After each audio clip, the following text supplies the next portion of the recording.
একটা কথা বলি, আজকে আমরা জেলে থাকা কারাবন্দীদের কথা বলছি তো। আচ্ছা বলেন তো, হাসিনার সময়ে পুরোটা দেশই তো একটা জেলখানা ছিল। আপনি কথা বলতে পারতেন না, আপনি চিন্তা করতে পারতেন না। ফোনে কথা বললে বলতাম হোয়াটসঅ্যাপে করেন, হোয়াটসঅ্যাপে মানতো না বলতাম সিগন্যালে করেন। তো আমার কাছে ওই সময়ের দেশটাকে আসলে দেশ মনে হয় নাই, আমার কাছে ওই সময় দেশটাকে না জেলখানাই মনে হইতো। আমরা কয়েকজন গিয়েছিলাম আয়নাঘর দেখতে। বিদেশে কিন্তু এরকম আয়নাঘরগুলোকে আপনি সাউথ আফ্রিকাতে গেলে দেখবেন, এমনকি আমেরিকাতেও আছে। এই আয়নাঘরগুলোকে এক ধরনের জাদুঘর করে ফেলে, যাতে করে অত্যাচারী শাসকেরা কি করে অত্যাচার করত প্রজন্ম থেকে প্রজন্ম মানুষ এটা দেখতে পারে এবং তখন বুঝতে পারে যে অত্যাচারী শাসকদের আসলে কি পরিণতি হয়।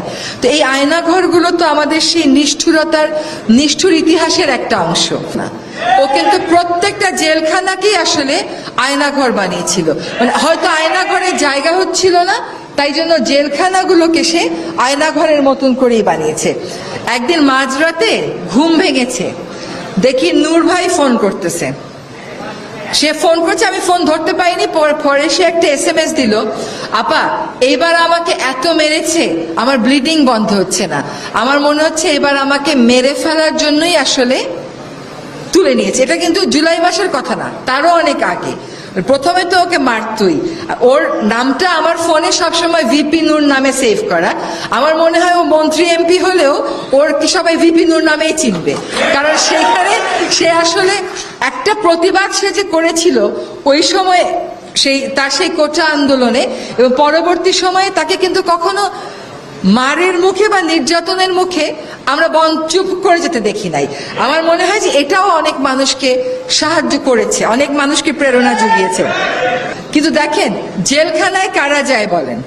জেলখানায় কারা যাবে? জেলখানায় যাবে চোর, জেলখানায় যাবে অর্থ পাচারকারী, জেলখানায় যাবে খুনি, জেলখানায় যাবে অপরাধী।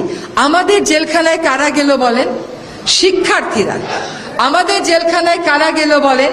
বিরোধী দলের নেতারা। আমাদের জেলখানায় গেলেন একজন সাধারণ রিক্সা চালক। রাষ্ট্রযন্ত্রের কুটিলতার সাথে তার কোনো সম্পর্ক নাই, ক্ষমতার ভাগাভাগির সাথে তার কোনো সম্পর্ক নাই, সেরকম মানুষেরা জেলখানায় গেল। ক্ষমতা সেখানে এতই প্রিয় হয়ে উঠেছিল, এতই একটা ছাড়া যাবে না মতন বিষয় হয়েছিল। এখন আমরা খুবই একটা বলতে পারেন আগ্নেয়গিরির মধ্যে এসে দায়িত্ব গ্রহণ করেছি।